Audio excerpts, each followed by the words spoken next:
আসসালামু আলাইকুম। কেমন আছেন আপনারা সবাই? আমিও আশা করি ভালো আছি আপনাদের দোয়ায়।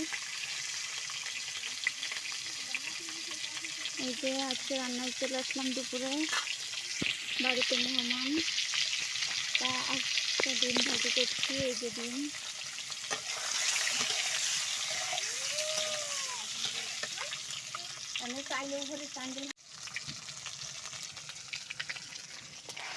এই যে ডিম ভাজিটা হয়ে গেছে।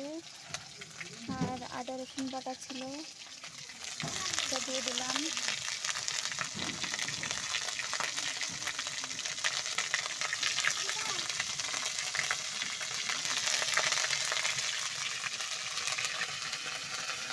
এই গরু গোশটা এখনো গোছানো হয়নি।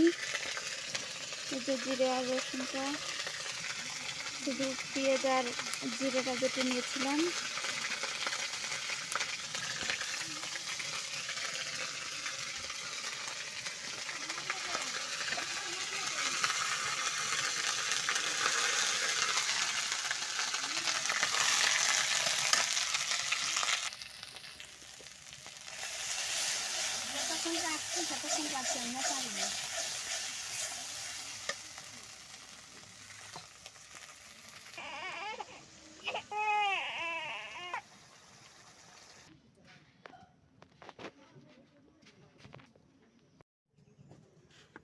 এখন একে একে গরুর গোশটা মাখিয়ে নিয়ে তারপরে চুলায় বসাবো।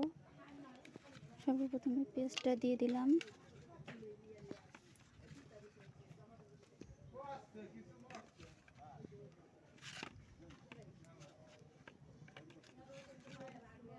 এটা জিরে, রসুন,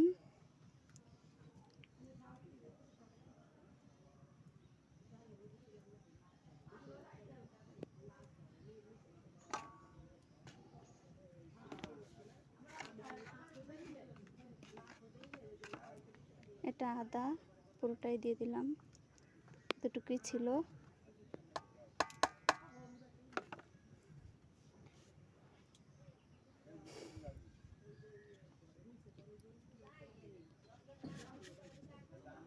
এটা লবণ,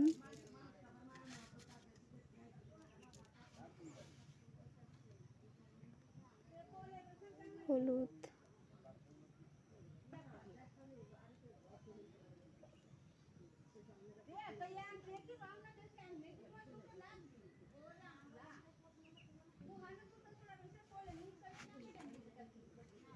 এটা মরিচের গুঁড়া,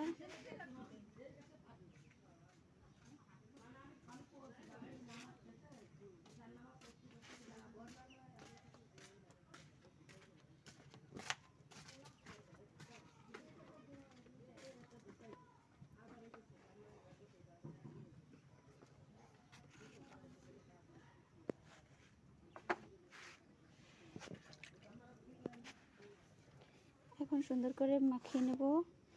তারপর তেলে দেব, এর মধ্যে কিছুটা তেলও দিয়ে দেব। আর গরম পানি দিয়েছি চুলায়, গরম পানি দিলে গরুর গোশত সিদ্ধ ভালো হয়, এর জন্য।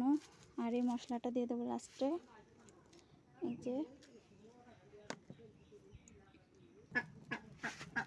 এই যে সুন্দর করে মাখিয়ে নিয়েছি, চুলায় তেল দিয়ে দিয়েছি। এখন গোশতটা সম্পূর্ণ দিয়ে দেবো।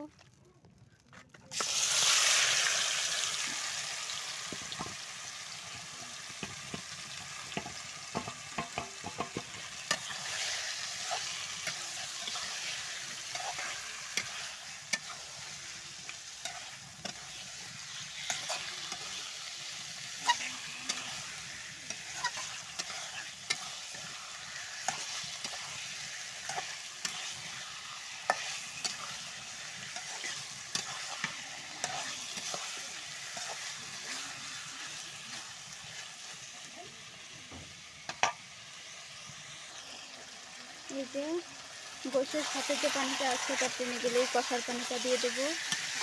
এখন কিছুক্ষণের জন্য ঢেকে দেবো।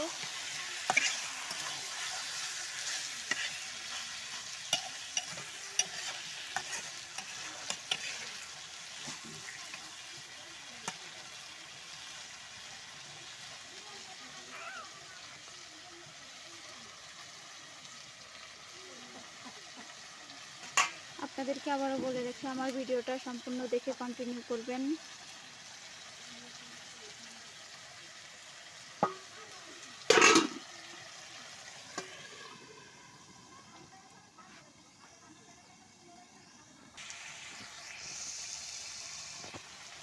এই যে গোশের সাথে যে পানিটা ছিল সেটা টেনে গেছে। এখন কষার পানি দিয়ে দেবো, গরম পানি, আর দেবো আলুটা। এই যে আলুগুলো আমি লবণ হলুদ আগেই বেশি করে দিয়ে দিয়েছিলাম, এর জন্য আলুতে আর মাখালাম না নতুন করে।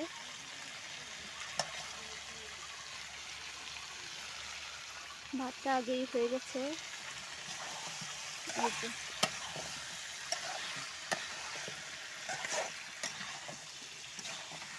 ফার্স্টে ভাত রান্না করেছি, ডিম বোনাও হয়ে গেছে। এটা গোশ, এটাও রান্না প্রায় হয়ে আসছে। এরপরে দিয়ে দেবো পোলাও ভাত।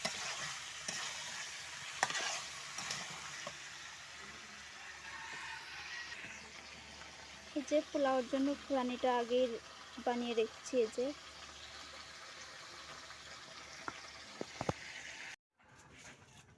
রান্না প্রায় হয়ে আসছে, ঝোলের পানি দিয়ে দিয়েছি, কিছুক্ষণ পর নামিয়ে নেব। আর এত পানি রাখবো না, ঝোলের পানিটা একটু বেশি করে দিয়েছি, কারণ বেশি জালে গরুর গোশটা একটু নরম নরম হলে ভালো লাগবে। আর শক্ত শক্ত আমার বাসার কেউ খেতে চায় না, এর জন্য বেশি করে পানি দেয়া, যাতে বেশি করে সিদ্ধ হয়। রান্নাবান্না শেষে চলে আসলাম পোলাও রান্নাতে। এই যে গরম চুলায় পোলাও তাড়াতাড়ি হয়ে যাবে। প্রথমে আমি ডেকচিতে যে ছাই মাখিয়ে নিয়েছি, যাতে ডেকচিটা তো নতুন, যাতে বেশি কালি না পড়ে আর মাজার সময় কষ্ট না হয়। এখানে আছে এই যে রসুন বাটাটা দিয়ে দেবো, আদা বাটাটা শেষ হয়ে গেছে, ওটা রান্নাও নাই বাজার থেকে, এক্সট্রা দিতে পারলাম না, শুধু রসুন বাটাটাই দিয়ে দেবো পোলাওতে। আর এই যে পোলাওর চাউল এখানে 1.5 কেজির মতো আছে। আর এখানে রেখেছি সম্পূর্ণ বৃষ্টির পানি, যাতে পোলাওটা ঝরঝরা হয়।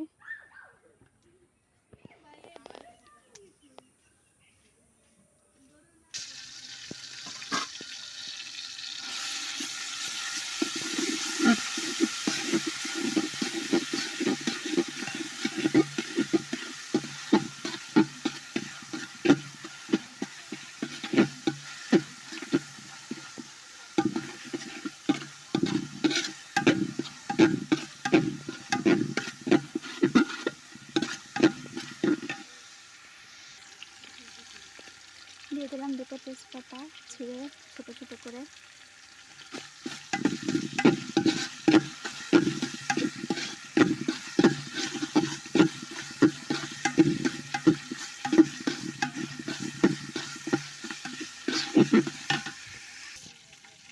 এখন পোলাও চালটা দিয়ে দেবো।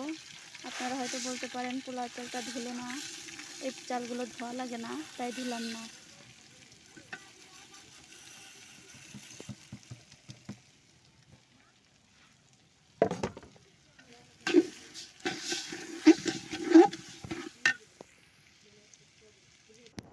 এই যে পানিটা দিয়ে দিয়েছি, জাল হচ্ছে। 1.5 কেজি পোলাওর চালে 3 কেজি পরিমাণ পানি দিয়েছি। ওই যে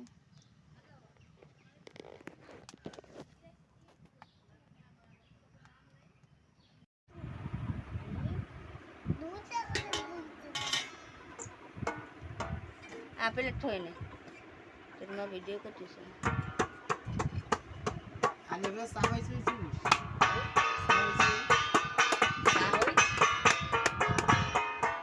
এই যে আমার দুপুরের খাবার পরিবেশন এই যে তৈরি হয়ে গেছে। সবাই ভালো থাকবেন, সুস্থ থাকবেন, আমার চ্যানেলটিকে পুরোটা দেখে কন্টিনিউ করে দেবেন। আল্লাহ হাফেজ।